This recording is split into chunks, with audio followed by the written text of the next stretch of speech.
And welcome, everybody. We are live again with a new workshop together with Russell Coates. And today we are going to talk to you about getting ready for the restart of the season or the start of your season, following a break of several weeks, whether it's a new season or the continuing of a broken up season. But the important thing is that if you're watching this afterwards on demand, well, you've missed the opportunity to bring on your own questions. Um, but if you're, as you probably know, we're live streaming this. So if you're here while we are live, yeah, bring on your questions, bring on your remarks. While we are live, it's the moment to get those questions in and get those comments in the comment section, because the asking questions is the best way of learning. So let's make this interactive. Russell, uh, topic for today is training for the restart or the start of the season. What have you got for us? Yeah, thank you, Ernst. Yeah, I'm going to do a session today about pre-season practice, and what we're going to look at is things you can consider when deciding what to train in pre-season.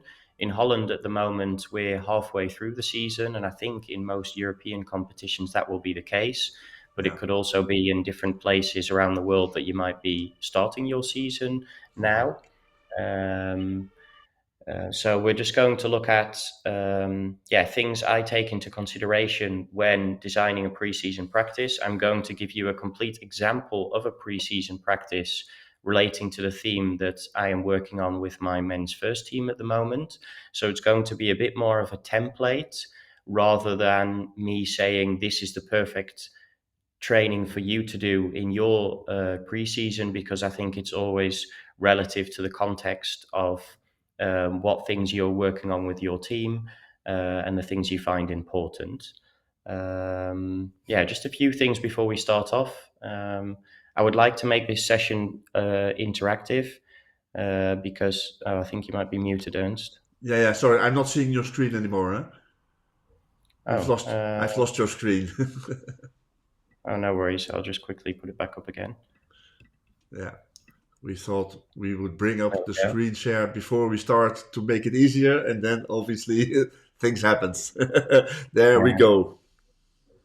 Um, So, just a few things before we go into the drills itself. And I'm just going to ask you guys to make this session interactive. I will be asking a few questions during the session. You don't need to answer those immediately, but hopefully we can get a few answers in, and then I can just spar with Ernst about how we're going to integrate your guys' input. But because it's a bit less of a tactical session and more of a interactive session and me sharing my ideas with you, for me, it would be very valuable if you guys question what I'm saying, and I will start also saying a few statements that might trigger something in you guys.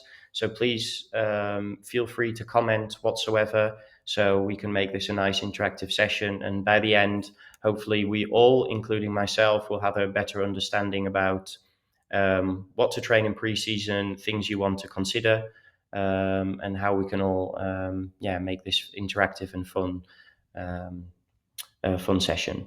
So just a few things before we get started. For me, preseason is about getting better without draining the players physically, and it's not necessarily about getting fitter. Now, this might be a bit challenging to how you guys see it, but for me, it's very important that preseason is all about hockey, and that within a certain hockey context, we're trying to improve fitness, but merely improving fitness is not actually a focus point of something I spend a lot of time on, because I feel like with the right training sessions and the right choices of exercises, players should be able to achieve match fitness in 4 or 5 weeks. And I think it's a bit of a shame to be doing endless shuttle run, beep tests, yo-yo tests, anything you can think of. Forest runs, the good old-fashioned busloper that we used to have in Holland. I feel like times have evolved, and it's time to bring conditioning into the pitch instead of doing endless fitness drills. That being said, there's a really good workshop on the hockey site by Simon about physical load, and the physical side of preseason, and that is something I would definitely check out if you're interested in this subject. So today I'm going to show you how I think when I'm designing a preseason training. And one thing I would like to ask before we start off with, what kind of challenges do you coaches run into when it comes to preseason? That's something I'd find very interesting. And you can do it about coaching, you can do it about training, but I'd like to know beforehand. So feel free to type in your answers. What kind of challenges you guys come across when it comes to preseason training? Yeah, let's bring on one of mine already then. I think one of the biggest challenges is getting a complete team. Mm, yeah, yeah, that's very recognizable. We meant to have a session yesterday. It was cancelled due to the weather, but I also only had 10 players and a goalkeeper, which obviously makes it very hard to plan your session because you want to give players enough rest. Um, so yeah, that's something we can definitely dive into later in the session. But I think that's a really good question, and something probably lots of coaches will challenge with. Yeah. So I like to start off with a technical drill, a passing and receiving drill, because I feel like ball feeling and rhythm and coordination is something that's really important when players are coming back from not playing hockey for two months. You're lucky if your team plays indoor hockey, because then this might be something that they have worked on during indoor. But my team, unfortunately, hasn't played indoor hockey, so the first training will be also spending a lot of time on passing and receiving. And Yeah. because it's quite Maybe cold. before we go into the first session, let's bring on some of the comments that are brought on Oh yeah, that's here. So great. we've got in juniors, some might not have picked up the stick for 5 months. So different sports take over in the summer. They've been playing tennis, they've been playing padel, they've been playing golf, they've been playing whatever the summer sports that are usually interrupting the hockey there. So that's one comment that I think makes sense here. Yeah, and yeah, one of the other problems signaled here is the wide range of hockey ability within a training squad. There were players still on the holiday, players still playing cricket is one of those other sports, obviously in some parts of the world. So yeah, more of these challenges when you come back from the break, huh? Yeah, yeah, very recognizable. Maybe not the whole cricket part, training now in the Netherlands, but I used to play hockey in England as well. And yeah, people would do all kinds of sports on a really long break.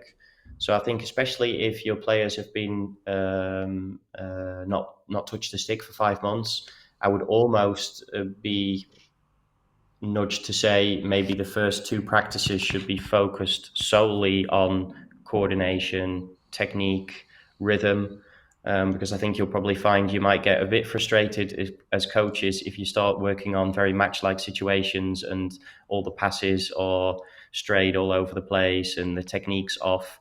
So you might want to spend a bit more time working on technique and coordination.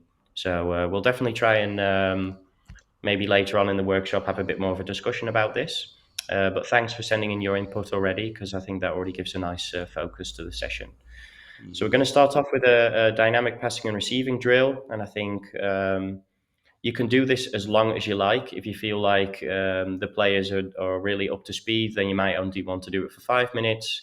If your players have just been playing cricket and are slogging all the balls out of the pitch, then you might want to do it for 15 or 20 minutes. The reason I prefer to do a dynamic drill is because you get players properly warmed up, especially in Holland. It's really cold over here. And if you just do a sort of static passing drill in duos, I don't think you're really exposing your players to game-like situations in the warming up. So I'll show the video first. It's just an example. I've got quite a few different examples that you can do, but this is just one drill I like to do to start off with. And let me just open that up.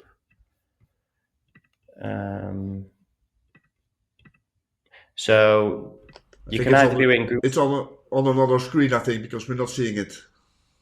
Oh, okay. Let me have a look if I can change that.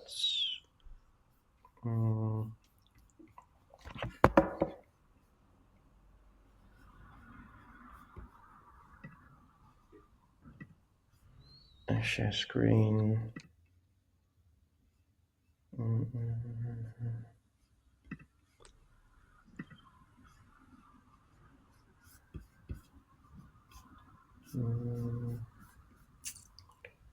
Let me try see if I can do this. If I click on, okay, now it's not showing up. That's weird.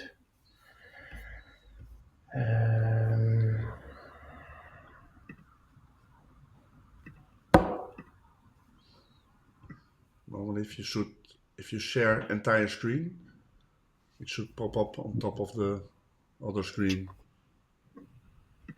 I think But this works as well. Yeah. Yeah, perfect. Okay. Yeah. So to manage the physical load, I would say do it in groups of 6 or 8. You can do it in groups of 4, but then I would make the distances a bit shorter because it can be quite intense for players just coming back from the break. So we have a sort of box in the middle. You could almost see this as like a midfield situation, and that you've got an opponent in your back. So what happens is one of the players, he sprints into the box or runs into the box. He receives the ball from the other player. And now what we're going to be working on here is dynamic receiving. So I want this player to do is dynamically receive the ball and escape the box. To start off with, we're going to be escaping on the lateral edges of the box.